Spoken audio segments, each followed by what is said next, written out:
Bonjour à toutes et à tous. Quelle allégresse cette fin d'après-midi avec ces deux personnes autour de moi là, des personnes remarquables. Ça impose vraiment le respect.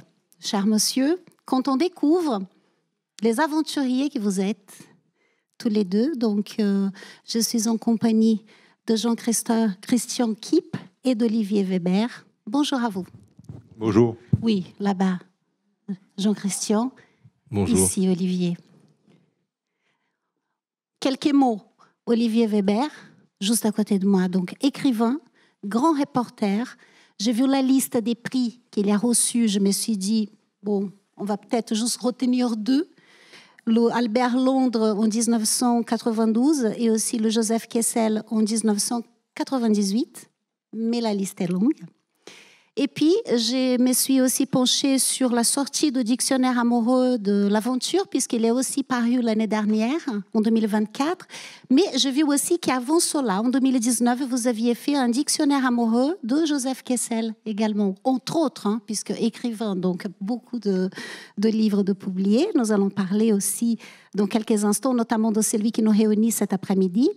Et puis vous, Jean-Christian, donc reporter, homme d'affaires, serial entrepreneur. Ça, franchement, il va falloir nous expliquer. Vous êtes aussi à la tête de la fondation Odysseus. Vous êtes vice-président de la Société des explorateurs français et vous avez vécu d'aventure. Alors, j'ai pris ce nom parce qu'il vous parle à toutes et à tous. Forcément, nous sommes dans un rendez-vous du livre, de la littérature. C'est les aventures que vous avez vécues aussi avec Sylvain Tesson, notamment en moto autour du lac Baïkal. Qui c'est qui veut commencer d'ailleurs? Peut-être qu'on va commencer par ça, Jean-Christian. Déjà sur le serial entrepreneur, s'il vous plaît, qu'est-ce que ça veut dire? Serial entrepreneur, c'est un mot un peu pompeux pour désigner quelqu'un qui a monté plusieurs sociétés. Vous savez, les aventuriers ont des profils extrêmement multiples. Le mien, c'est d'avoir goûté à l'aventure très jeune, très tôt, mais pour plein de raisons personnelles, a été obligé d'aller dans la vie normale, c'est-à-dire d'être employé, et puis j'ai fini par créer des sociétés.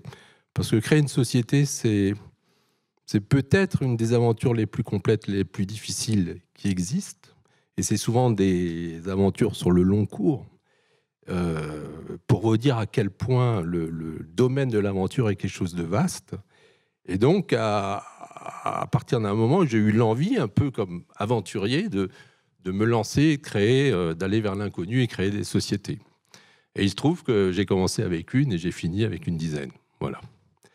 Mais pour moi, l'aventure a été extrêmement présente. J'ai créé des bourses de l'aventure, donc financé par ma société, et je voulais toujours insuffler aux gens qui travaillaient avec moi cet esprit d'engagement, de constance, de courage, de découverte, de recherche de l'inconnu au sein de la société, et ça a assez bien fonctionné. Donc merci à l'aventure parce qu'elle m'a rendu beaucoup de services. Mais à un moment, j'en ai eu assez, et je me suis dit, je vais tout vendre. Je vais créer une fondation, et cette fondation va servir à monter des aventures, à financer des aventures, avec une règle qui est très claire. Je ne finance des aventures que si je les accompagne. Donc en fait, il y a les aventures que vous vivez vraiment dans les quatre coins de la planète, mais il y a aussi ces aventures que vous relevez de vous-même, des défis avec d'autres personnes sur des moments précis autour des projets. Est-ce que vous vous reconnaissez aussi, Olivier, dans ce profil d'aventurier, ou vous, c'est totalement différent? Non, c'est différent. Mais comme disait Jean-Christian, évidemment, il y a des parcours très différents, parce qu'on est tous différents, évidemment. Mais peut-être ce qui nous partage, ce qui nous rassemble aussi, et ça peut parler à beaucoup d'entre vous, c'est au-delà de l'aventure, c'est l'esprit d'aventure. Et voilà, moi, pour ma part, je suis écrivain, donc c'est assez statique comme métier, comme disait Nicolas Bouvier, qui est un grand écrivain voyageur suisse. Et quand on est écrivain voyageur, donc on voyage 6 mois par an, et le reste du temps, on reste enfermé dans une chambre ou un studio ou son appartement à écrire. Après, si je peux me permettre juste une petite aparté, dans votre cas, c'est peut-être pas statique, c'est reposant, non? Oui, c'est un peu reposant, absolument. Mais c'est fabuleux parce que quand on revient chez soi, alors moi, j'ai pas vraiment de chez moi, j'habite à Paris, mais je suis aussi en montagne et puis je me sens bien aussi au bout du monde. Mais c'est tout d'un coup, avec ce qu'on a vu, ce qu'on a ressenti, réenchanter le réel et peut-être même essayer de réenchanter le monde. Et voilà, alors ça peut être soit par des récits, soit par, comment dirais-je, des romans. Et je crois que la fiction rencontre davantage quelquefois du réel que le documentaire, enfin le documenté ou le documentaire. Pas forcément de télévision, le reportage, le récit et l'essai. Et c'est d'ailleurs un philosophe que j'aimais beaucoup, qui était un grand marcheur, qui était davantage connu enfin, à côté de la Silicon Valley, à Stanford, qu'en France, sauf à la fin de sa vie, c'était Michel Serres. Et Michel Serres disait qu'un roman, alors venant de lui, c'est pas inintéressant, même si on n'est pas forcément pour ce qu'il disait, mais Michel Serres disait un roman peut valoir jusqu'à 100 thèse universitaire. C'est sûrement exagéré, mais venant de Michel Serres, c'est pas inintéressant. Voilà, donc pour ma part, c'est l'aventure. Et dans l'esprit d'aventure, ou dans l'aventure, j'en parle beaucoup dans le dictionnaire amoureux de l'aventure, où il y a les personnages, hein, il y a Jack London, et ça démarre avec Ulysse, ça finit avec Tintin, vous voyez les références littéraires. Mais il y a aussi des lieux, de l'Himalaya aux Alpes, à Zanzibar, à l'Amazonie, et puis troisièmement, des thématiques. Les thématiques, il y a la peur, la solitude. Quelquefois, quand on pratique l'aventure, on est dans la solitude. Il y a la mélancolie. Moi, je suis quelqu'un de très mélancolique. Et pour revenir à l'esprit d'aventure, là aussi, ça va peut-être vous parler. Il y a des points communs. Et j'ai pas voulu définir, et nous non plus, je crois, tous les deux, dans ce livre, Récit d'aventurier, ce qu'est l'aventure. Mais quand même, il y a des portraits en creux, grosso modo. C'est donc quand même le besoin de liberté. Le goût de l'inconnu, quand même, quand on pratique l'aventure, quand on est aventurier. La sortie de la zone de confort, ça c'est très important, sortir de sa zone de confort. Vous parliez du lac Baïkal, j'ai emmené avec moi des jeunes aveugles pour une aventure en hivernale en Sibérie, en autonomie. On a fait un film finalement, et ils sortaient tous de leur zone de confort. Ces jeunes aveugles n'avaient jamais fait de ski et de randonnée, c'est fabuleux. Et voilà, et donc la prise de risque également, parce que je crois qu'il n'y a pas d'aventure sans prise de risque, et c'est aussi l'aventure de la vie quotidienne. Hein, prendre des risques, c'est important. Nous sommes dans des sociétés où on banalise justement cette prise de risque parce qu'on est assuré. Bientôt, peut-être qu'on devra porter un casque en tant que piéton dans la rue pour éviter la chute avec une probabilité d'un sur 1 million d'un pot de fleurs décroché d'un balcon. Et voilà, donc on a peur de prendre des risques. Non, il faut prendre des risques dans sa vie. Donc voilà, c'est ce que je raconte et ce qu'on raconte dans ce livre collectif et dans le dictionnaire amoureux de l'aventure aussi. Absolument. Donc, il y a plus d'une vingtaine des récits qui sont très différents les uns des autres. Je voulais vous demander aussi comment... Oui, c'est ça, vous avez voulu certainement, mais alors comment vous avez fait le choix? Comment vous avez déjà décidé de faire ce livre tous les deux? Et comment vous avez fait le choix de mettre ces récits-là? Déjà, on peut dire que dans l'aventure, tout commence par un livre. En fait, c'est en lisant, enfin, on a tous lu Kessel, Syntex, etc. Et c'est ces grands écrivains qui nous ont donné envie d'un peu les imiter et d'aller sur le terrain. Et par ailleurs, l'aventure, je dirais l'exploration, parce qu'on reviendra sur l'aventure, mais pour moi, l'aventure, c'est quelque chose d'extrêmement vaste qui peut concerner tout le monde à partir du moment, comme disait Olivier, qu'on sort de sa zone de confort, qu'on se met un peu en danger et qu'on accepte l'inconnu, si vous voulez, on est déjà en aventure. Donc l'aventure, c'est vraiment quelque chose que tout le monde peut faire à son niveau. Il y a des grands aventuriers, mais il y a aussi des aventuriers de tous les jours. Un grand aventurier, son inconnu, c'est un inconnu pour la plupart des gens. Un aventurier du quotidien, l'inconnu commence pour lui sur une chose qu'il n'a jamais faite. Et ça peut être physique, ça peut être intellectuel, ça peut toucher tous les domaines de la vie. C'était quoi la question, pardon? Non, mais est-ce que pour vous, l'explorateur est forcément un aventurier? On est d'accord. L'explorateur est un aventurier, mais l'explorateur, c'est dur d'explorateur aujourd'hui. Vous savez, en attendant d'aller sur les planètes du système solaire, le monde a été largement parcouru. Et heureusement qu'on ne limite pas l'aventure à l'exploration. Et d'ailleurs, c'est ce qu'on a voulu dans ce livre, puisqu'on a fait intervenir des humanitaires dans les zones en danger. Ce sont les aventuriers extraordinaires parce qu'ils risquent vraiment leur vie. Les humanitaires sont souvent les premiers d'aller sur les territoires dangereux. On a eu des écrivains, parce qu'ils peignent l'aventure de manière extraordinaire, mais aussi des scientifiques. Il y a un texte d'ailleurs sur la récupération et des sportifs. Il y a 2 champions du monde, une championne d'escalade et un champion de plongée en apnée, qui font partie des membres. Donc on voulait décrire, dire aux gens que l'aventure est quelque chose d'extrêmement vaste et atteignable par tout le monde, à son niveau. Et en ce sens, donner envie aux gens de se mettre en danger un peu, d'appréhender l'inconnu et donc de rendre leur vie un peu plus belle, de se faire vivre, de vibrer, de réagir. C'est ça qui nous intéressait dans ce livre. Et pour ça, il faut communiquer. Oui, en fait, vous avez répondu bien sûr merveilleusement bien à la question, mais je vais profiter même pour la reformuler différemment, c'est-à-dire que je voulais juste savoir un peu la genèse du projet du livre entre vous deux, comment vous vous êtes mis d'accord pour les récits que vous nous donnez à lire, mais surtout, je me trompe parce qu'il y a aussi une 3e personne en fait impliquée dans cet ouvrage. C'est très très beau ce travail et il est apaisant. Ah bah oui, clairement, je pense qu'il faut quand même dire un mot sur... il est un artiste, il fait aussi de la gravure, de la peinture, un artiste voyageur qui s'appelle Bertrand de Miolis. Et il a démarré d'ailleurs son art avec des carnets de voyage. Donc j'imagine qu'effectivement, votre rencontre... enfin, voilà, j'aimerais bien que vous abordiez. On l'a connu lors d'une expédition... qui était sur la route de la soie, qui s'appelle l'expédition Paris-Kaboul, qui partait de Venise, d'Istanbul, mais surtout de Paris, avec des archéologues, géographes. On se retrouvait comme cela sur la route au fur et à mesure. C'était très très compliqué de passer la frontière dans la montagne entre la Turquie et l'Iran, parce qu'un mollah voulait... parce que ce territoire, donc cette zone frontalière de Bazargan, était tenue par des mollahs en Iran. Toutes les postes frontières ne sont pas tenues par des religieux, mais celui-là, oui. Et il voulait m'imposer $5 000 pour passer. Et j'ai dit, alors j'ai négocié pendant 36 heures sans dormir. Et j'ai dit, je vous préviens, je ne veux pas de barchiche. Je ne veux pas que ce soit de la corruption. Et j'ai abaissé à $350. Je leur ai dit, vous me tamponnerez le passeport. Donc Bertrand était avec nous, de Miolis, dans l'expédition. Et Jean-Christophe nous a rejoints en Afghanistan. Et en fait, sur le passeport, c'était marqué... en persan, donc la raison de ce prix de $350 pour l'expédition, c'est qu'avec les pneus de votre voiture, vous allez user le macadam de la République islamique d'Iran.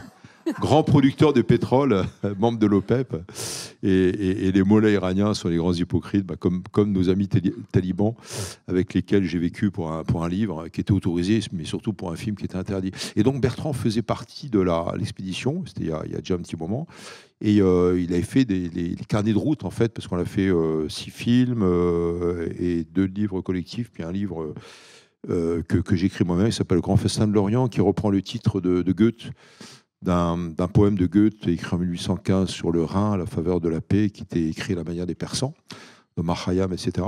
Et donc Bertrand, c'est devenu un ami, c'est devenu un grand peintre depuis, les peintres de marine. Et là, donc, dans le livre, ce sont des illustrations en lithographie, donc sur cuivre, qu'il a reproduit. Et c'est de toute beauté parce que vraiment, à chaque fois, c'est très personnalisé par récit.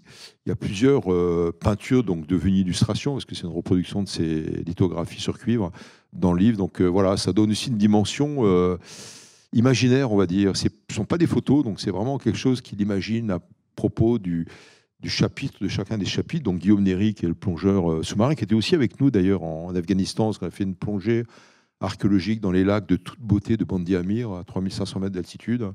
Il y a 5 lacs qui se jettent les uns dans les autres. Et le lac Haymat, le lac de la peur, n'était pas exploré. On a fait pour des recherches archéologiques, donc une plongée.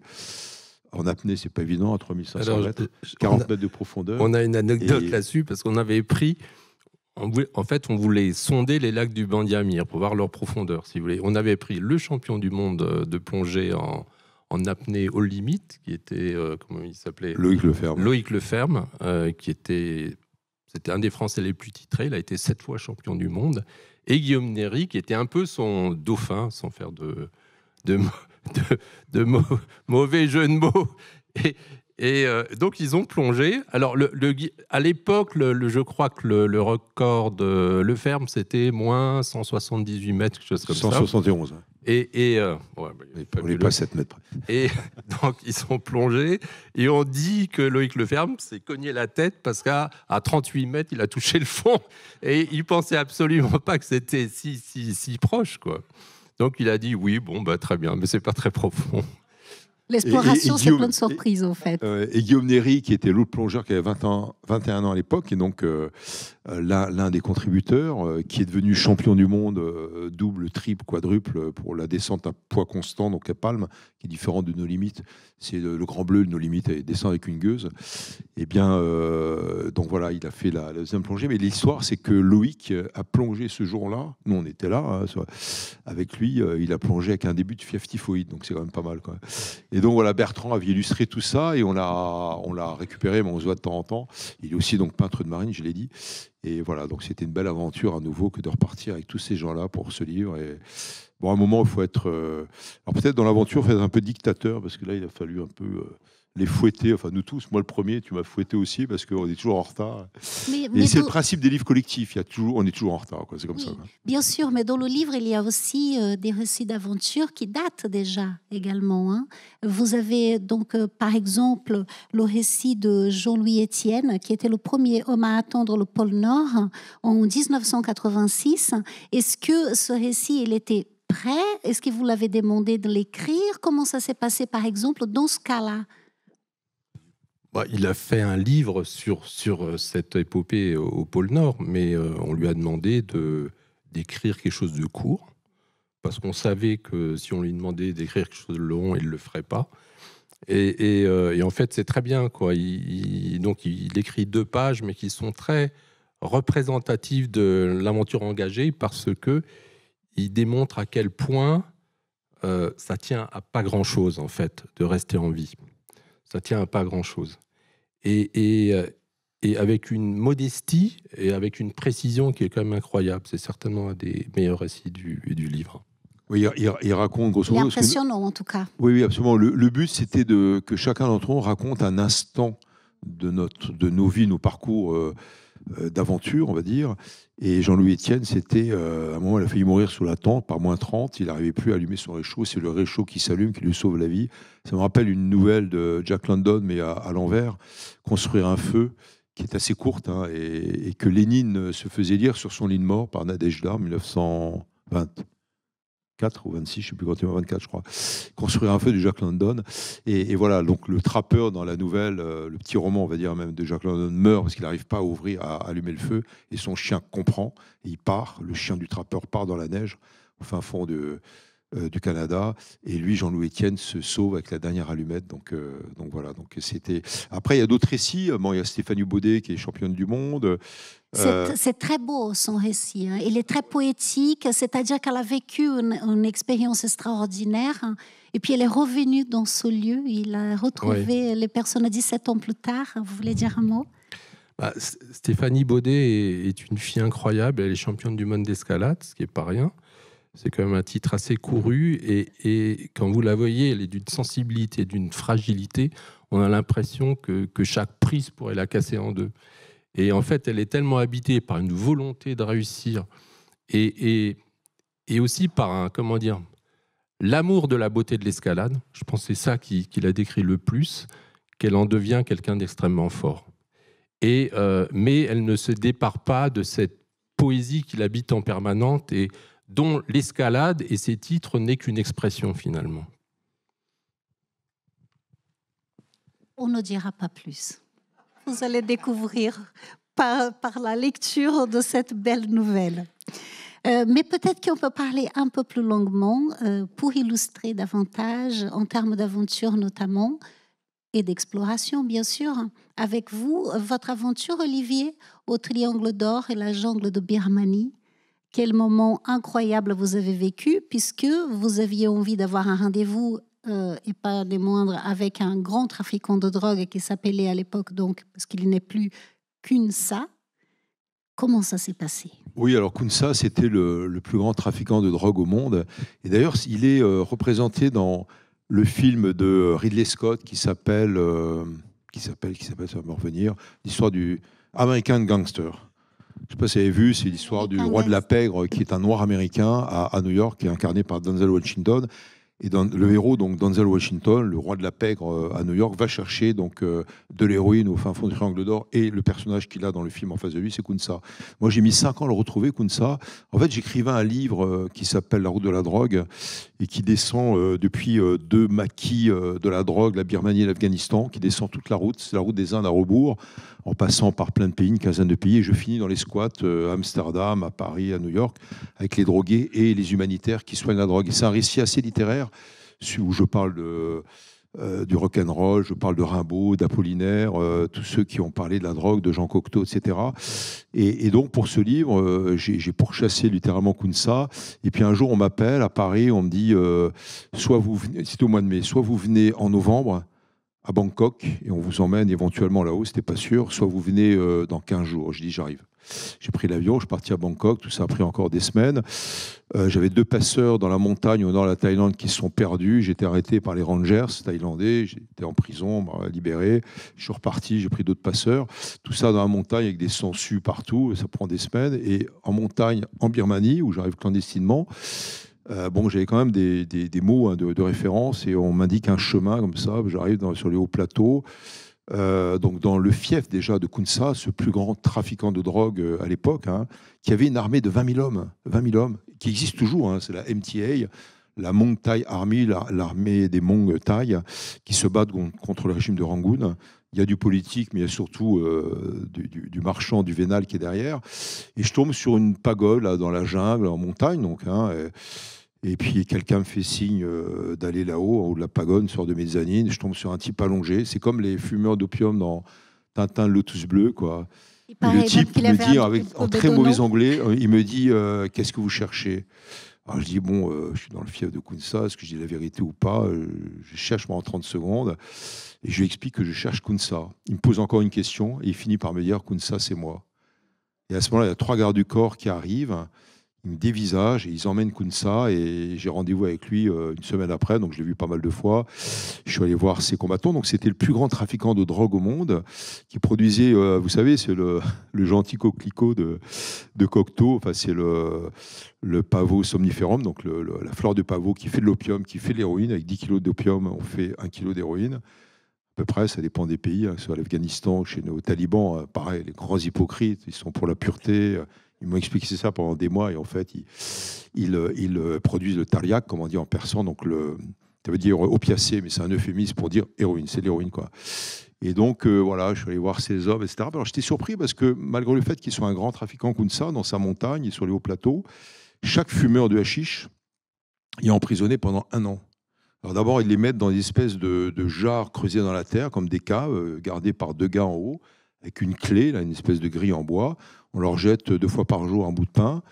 Là, c'est la cure de désintox pendant 15 jours. Après, on les extrait, on les fout dans la plaine, enfin, c'est le haut plateau. Et c'est des prisons sur pilotis, c'est 1,50 m de haut, donc ils sont toute la journée courbés. C'est ajouré comme ça, ils sont montrés au dessus du monde.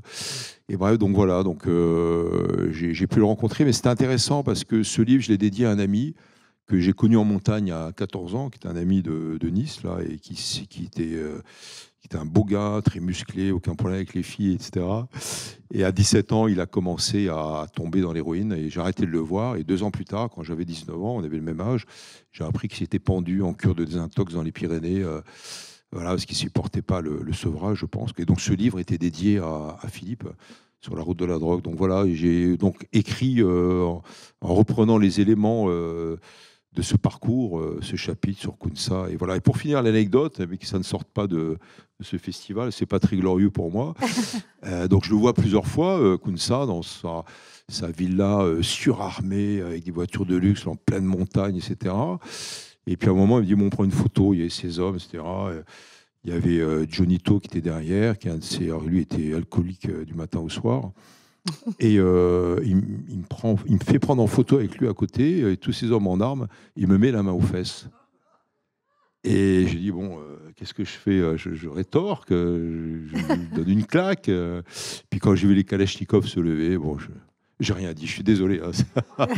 Voilà. Donc je ne sais pas si c'était un honneur ou quoi. Et la deuxième anecdote, c'est qu'il m'a dit, Mais il l'a fait aussi à d'autres voyageurs. Il est très peu à l'avoir rencontré quand même, des étrangers. Il m'a dit combien dépensent les États-Unis par an pour la lutte contre la drogue. Je dis, je ne sais pas, je charge dans ma tête. Et c'est vrai, c'était à peu près entre 600 millions, bon an, mal an, et 2 milliards de dollars. Ça dépend des années, selon qu'on s'adresse à la Colombie ou à l'Afghanistan ou autre. Donc je cite à peu près ce chiffre. Il me dit, écoutez, Olivier, je vous fais une lettre pour le président américain, c'était Clinton à l'époque, qui me donne 200 millions de dollars. Il mettait aussi beaucoup de mains aux fesses. Hein. Pardon ? Clinton. Il mettait beaucoup de mains aux fesses aussi. Ah non, il pourrait s'entendre au moins sur ce point. Il me demandait de porter la lettre soit à l'ambassadeur des États-Unis à Paris, soit l'envoyer directement à la Maison-Blanche, et en disant voilà, vous me donnez, vous, Clinton, 200 millions de dollars, c'est ça, et j'arrête toute la drogue. Bon, je ne l'ai pas fait. Je me suis dit, j'aurais peut-être dû quand même porter la lettre à la place de la Concorde, à l'ambassadeur des États-Unis à Paris pour voir la suite. Quoi. C'est marrant que vous dites ça parce qu'on va aussi trouver dans certains récits, et notamment un en particulier qui me fait penser à des actes manqués ou des choses qui ne vont pas jusqu'au bout. Hein. Honnêtement, on a par exemple, comment dirais-je, Régis Belleville. Oui. Dans le Ténéré. Oui, le Ténéré. Voilà. Et il n'a pas pu aller jusqu'au bout de son récit, pourtant, enfin, de son aventure, de son exploration, on va dire. Et pourtant, son récit est dedans. Quelle était la motivation aussi pour montrer ce côté-là ? C'est très beau, une aventure ratée. Hein. Ouais, c'est vrai. Régis Belleville, alors du coup, je le connais très bien parce que je l'ai accompagné toujours sur le principe, je le finance, mais je pars avec toi. Mais que sur une partie, l'idée de Régis Belleville, qui est peut-être le plus grand mémoiriste français, donc un spécialiste des déserts, de la survie en désert, et il s'était décidé pour un exploit fou. Mais je vous dis qu'il est fou parce qu'il n'est toujours pas réalisé, il y en a très peu. Sur Terre aujourd'hui, les exploits qui n'ont pas été réalisés, il voulait traverser le désert par le 20e parallèle. Alors le 20e parallèle, ce n'est pas les belles dunes du Sahara, c'est de l'ergue, c'est un peu des déserts de cailloux, etc. Et ça part de la Mauritanie et ça va jusqu'au Soudan. Et il voulait faire ça avec des chameaux. Et moi, je l'ai rejoint sur la partie, je lui ai dit, je te rejoins dans ce qu'il y a de plus scénique, de ce qu'il y a de plus beau. Et il me disait, ce qu'il y a de plus beau, c'est la descente de l'Aïr. L'Aïr, c'est un sommet du Niger. Et le Ténéré. Et donc, on part là-dessus, mais il se trouvait que déjà à cette époque, je n'ai aucune mémoire des dates, mais enfin, c'est au moins il y a 20 ans, déjà à cette époque, il commençait à faire chaud. Et on était dans une année, on était au mois de mars, au lieu qu'il fasse 0 degré la nuit et 27 le jour, ce qui est à peu près la température du Sahara à ce moment-là, il faisait 27 la nuit et plus de 50 le jour. Donc, il avait vraiment accumulé de la fatigue et quand je l'ai vu, il était extrêmement fatigué, mais on a continué. On a continué et on est arrivé au début du Ténéré. C'est un endroit qui s'appelle l'Arbre du Ténéré, dans lequel il y avait un très bel arbre, mais un camionneur l'a bousculé. Et maintenant, ils ont mis un arbre en métal qui est extrêmement horrible. Et là, moi-même, j'étais fatigué. J'ai dit, Régis, je ne veux pas plus loin. Je rentre à Agadez et il dit, moi, je continue. Et le temps de rentrer, il avait une balise Argos. À l'époque, c'était comme ça que les aventuriers fonctionnaient. Il déclenche sa balise et je reçois le message et je pars le récupérer dans le Ténéré avec un 4x4 rapide. Voilà. Et, mais ce qu'il a fait en lui-même est déjà extraordinaire. Ouais. Là. Et il a marché tout du long. D'ailleurs, il était assez pénible parce qu'on avait 3 chameaux. Le mien s'appelait Chewbacca, je l'avais baptisé Chewbacca. Et pour lui, les chameaux étaient plus importants que les hommes, parce qu'il disait toujours, si ton chameau meurt, toi, de toute façon, tu meurs. Donc, j'étais interdit d'être porté quand j'étais fatigué. Il dit, non, tu montes pas. Tu montes pas. Le chameau, c'est pour porter l'eau, etc. Quoi. Donc, je mettais rien à côté. Quoi. Ah oui, non, mais c'est extraordinaire. En fait, à la lecture de ces récits, je ne sais pas si vous avez déjà eu la possibilité d'entamer ce livre ou bien si vous avez l'intention de le lire. Personnellement, autant que lectrice, ça m'a pris du temps parce que chaque récit est tellement savoureux.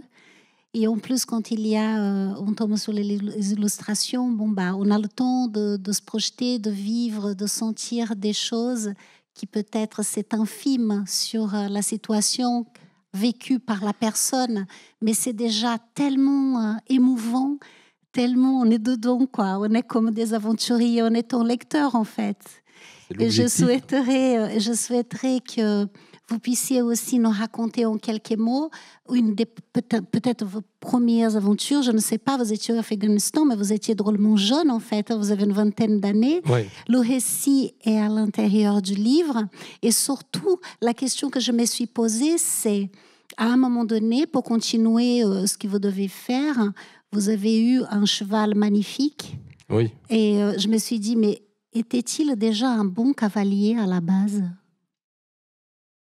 Disons que je suis un bon cavalier tout-terrain, mais je n'ai aucun talent académique, si vous voulez. À cette époque-là, vous oui, un peu. C'est-à-dire, je faisais quelques balades en forêt de Fontainebleau, et puis j'avais fait un peu de cheval, mais bon, j'ai jamais fait de manège, quoi. Voilà. Mais effectivement, c'était une belle aventure avec ce cheval. Pour laquelle vous êtes allé planter un drapeau. Oui. Alors.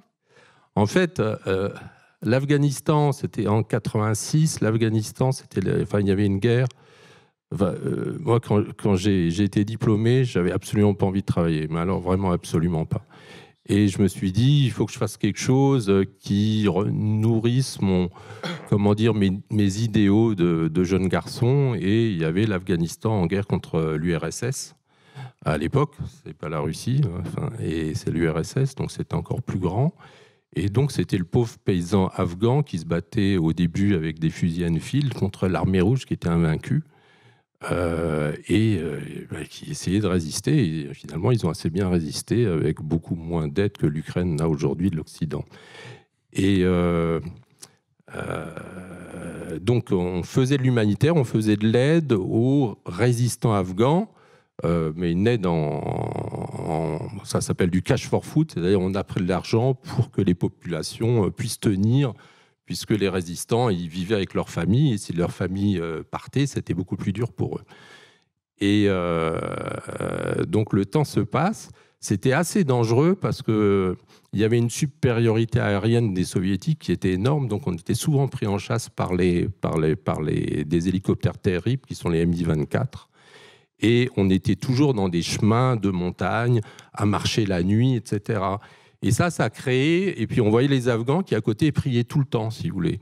Et donc ça nous rendait un peu, idéalistes, encore plus idéalistes qu'on était quand on a commencé ça.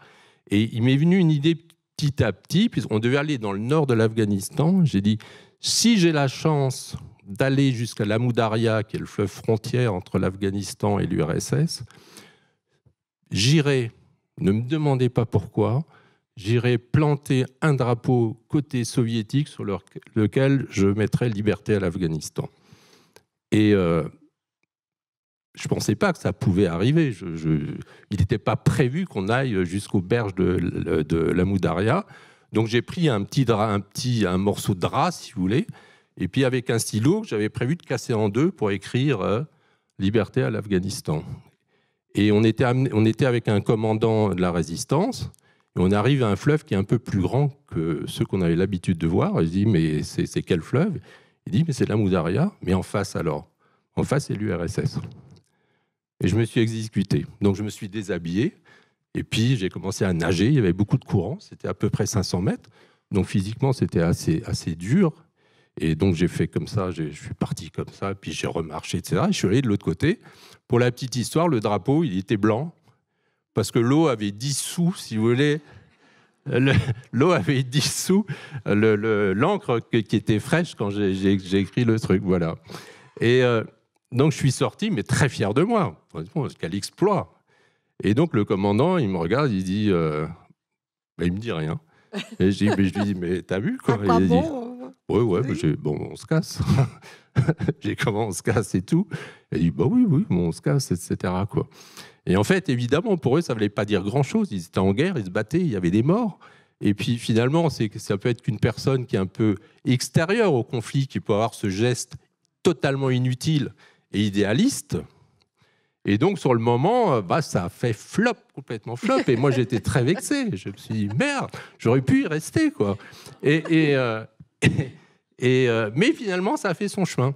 Oui, des années plus tard. Ça a fait son chemin et des années plus tard, je tombe sur un humanitaire qui dit paraît-il, il y a un Français qui est allé là-bas, qui a planté un drapeau sur lequel il a mis liberté. Alors je dis quand même.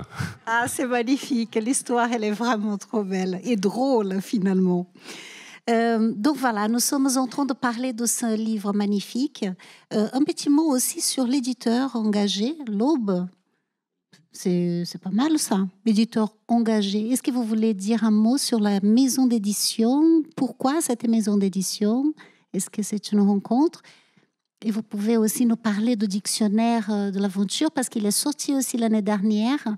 Et là, pour le coup, juste nous dire, est-ce qu'il y a dedans? Est-ce qu'on va trouver parce qu'on n'a pas. Oui, alors sur l'Aube, moi j'ai fait 3 livres là, qu'on a réunis dans un seul livre en trilogie qui s'appelle De l'esprit de résistance. Sur d'une part les Afghans et les Afghanes anti-talibans. Aujourd'hui même, il y a une résistance militaire, une résistance civile. Là, on édite dans quelques semaines un recueil de poésie afghane, de femmes afghanes, mais pas que, il y a aussi des poètes afghans, et qui disent leur résistance, qui disent ce qu'il faut faire pour l'éducation, mais c'est un cri de révolte universel, c'est pas que afghan. Et là, chaque euro sera reversé donc à une association clandestine à Kaboul qui œuvre avec 60 profs afghanes pour éduquer 3000 élèves clandestinement, et c'est extraordinaire, des jeunes élèves, des filles en fait. Et voilà. Et l'Aube, donc l'autre livre, c'était donc sur les Kurdes. Si je t'oublie Kurdistan, il y avait été ensemble d'ailleurs chez les Kurdes du Syrie. Moi, ça fait 30 ans que je défends cette cause, la cause des Kurdes de Turquie, de Syrie et d'Irak, aussi d'Iran, mais en Iran, c'est pratiquement impossible d'y aller en ce moment. Et puis le troisième livre, c'était sur les Ukrainiens. Et donc voilà, donc oui, c'est un éditeur assez engagé, d'ailleurs, qui a eu les droits mondiaux pour un livre qui a eu le prix Nobel de littérature d'un Chinois, Gao. Et c'est l'édition de l'Aube qui a sorti en premier Gao et qui a eu les droits mondiaux pour cet auteur qui était inconnu. Donc voilà, on s'est dit que ça serait bien de refaire œuvre commune avec l'Aube. Donc voilà. Et le Dictionnaire amoureux de l'aventure, c'est un livre qui parle donc de l'aventure en général, mais aussi de mes propres aventures, des grands écrivains aventuriers comme Hemingway, comme Henri de Montfred. Il y a aussi Rimbaud, parce que pour moi, ça m'a beaucoup inspiré dans l'aventure.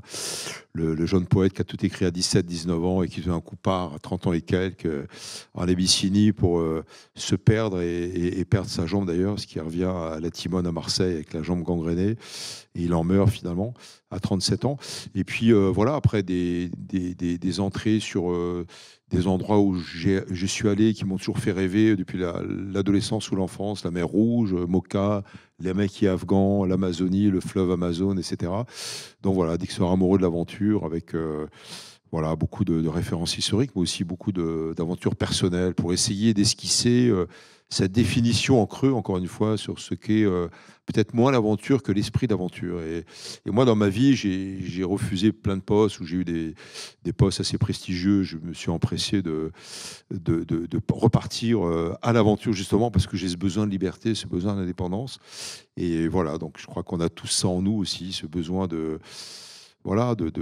d'aller au bout d'une démarche, souvent de liberté, quand on peut, et je crois quand on peut, il faut le faire. Et moi, ce que je dis aussi à des jeunes, aussi bien en banlieue qu'au bout du monde, et je suis ému lorsqu'ils me répondent ou lorsqu'ils me disent qu'ils ont lu, c'est que je leur dis, voilà, la littérature, d'abord, c'est un passeport dans un monde sans frontières, où on n'a pas besoin de visa, qui est justement donc là, le monde de la lecture et de la littérature. Et puis, deuxièmement, je leur dis, allez au bout de vos rêves. Et si vous y arrivez, inventez-vous d'autres rêves. Et je leur dis à chaque fois, je le répète aussi, ce que m'a dit un brahman, enfin oui, un haut de caste à Bénarès, vous savez, cette ville sacrée sur les bords du Gange. Il était prof à la fac de biologie de Bénarès, mais c'était une grande famille de cette ville indienne. Et il avait été invité à la Maison Blanche, qu'il a reçu l'équivalent du prix Nobel de l'écologie, parce qu'il veut nettoyer le Gange. Et il nous disait, c'était pour un film d'Arte qu'on a fait sur la route du Gange, il disait Dieu quel qu'il soit, le Dieu des chrétiens, des juifs, notre panthéon de 3000 divinités hindoues, pas le bouddhisme, parce qu'il n'y a pas de Bouddha n'est pas un dieu, Dieu quel qu'il soit a mis dans chacun d'entre nous, d'entre vous, il nous désigne comme cela, une étincelle. Et je le répète ça, et cette étincelle, il faut la saisir. Et je trouvais ça magnifique parce que on est dans la transmission. Si on fait aussi, je pas si c'est des métiers, si on est dans ces vocations, c'est pour transmettre. On a beaucoup reçu. Moi, j'aime transmettre par le livre, par nos aventures. Et pour les jeunes et moins jeunes, c'est extrêmement important. Donc, ça veut dire rêver, aller au bout de vos rêves et vivre l'espérance. Ah oui, j'acquiesce. Les moins jeunes aussi. Ils sont tout aussi intéressés, c'est certain. Il y a 1000 façons de terminer une rencontre. C'est vrai que le temps nous presse maintenant, mais je tiens quand même à dire que nous avons démarré celle-ci avec quelques minutes de retard. Alors, je me permets de vous proposer, de vous demander, Jean-Christian, il était question de peut-être une lecture. Je ne sais pas si c'est la préface ou si vous avez eu envie de lire autre chose. Ah, qu'est-ce que c'est ? La phrase que vous m'avez dit de lire. Ah, bon, d'accord. C'est super. Vous voyez, c'est moi qui j'écris un peu, mais je lis très peu, mais il faut que je m'y mette parce que je vais bientôt être grand-père. Alors c'est sûr. En fait, j'ai écrit deux textes dans le livre. Le premier est beaucoup plus récent. Il s'appelle Nagalaka et c'est une expédition pour le coup assez sportive qui se passe dans l'Arctique, qui part du Canada et qui va jusqu'au nord du Groenland. Justement, avant la lecture, Ouais. celle-là, vous l'avez quand même désignée comme étant inutile. Absolument inutile, oui. Ouais. Ce n'est que l'expression du beau qui motive, parce que ça a ouvert une nouvelle route. Alors ça, c'est extrêmement rare. Une nouvelle route qui a été rendue possible par un catamaran construit pour ça, c'est-à-dire qu'il arrivait à naviguer à la fois sur l'eau et sur la glace. Et on passait en permanence de l'eau vive à la banquise et parfois des amas de banquise. Le catamaran il faisait 4 mètres de large, 6 mètres de long, donc très petit. Et avec une énorme voilure, parce qu'il y a peu de vent, contrairement à ce qu'on pense en Arctique, où quand il y a du vent, il faut juste se planquer parce que c'est impossible de tenir. Et ce bateau très léger a permis donc d'aller dans les cassures de glace, les ouvertures d'eau, etc., jusqu'au nord du Groenland. Et c'était physiquement dur, c'était extrêmement beau. Alors, les détails de la beauté, vous le lirez dans le livre. Et C'est donc, absolument pas inutile, d'ailleurs, parce que si on a l'histoire, déjà... On m'a demandé de lire. Voilà, alors c'est... donc, je lis, je me lance. Ce qu'il y a en effet de singulier dans une expédition engagée, c'est que les conditions les pires côtoient les moments bénis qui vous élèvent et vous nourrissent. C'est comme si les unes généraient les autres dans un étrange mouvement de balancier où la difficulté de la veille creusait le lit de l'enchantement du lendemain. L'âme, mise à l'épreuve, vous le rend en exacerbant sa sensibilité à la beauté du monde, vous emplissant d'une plénitude profonde. Et en fait, c'est vraiment ça, c'est-à-dire que quand on fait une opération qui est dure, il faut se fixer un but et ce but et le chemin que vous traversez, qui est quasiment aussi important que le but, et peut-être même plus important, vous nourrit en permanence. Si l'endroit où vous êtes est beau, mais là, il y a de la beauté partout, mais parfois elle est sublimée dans certains endroits, dans certaines conditions. Et quand vous avez des difficultés physiques énormes, c'est comme si ça vous nettoyait un peu l'âme et ça vous rend plus ouvert et plus sensible finalement à la beauté et à la réalisation de votre expédition. Voilà.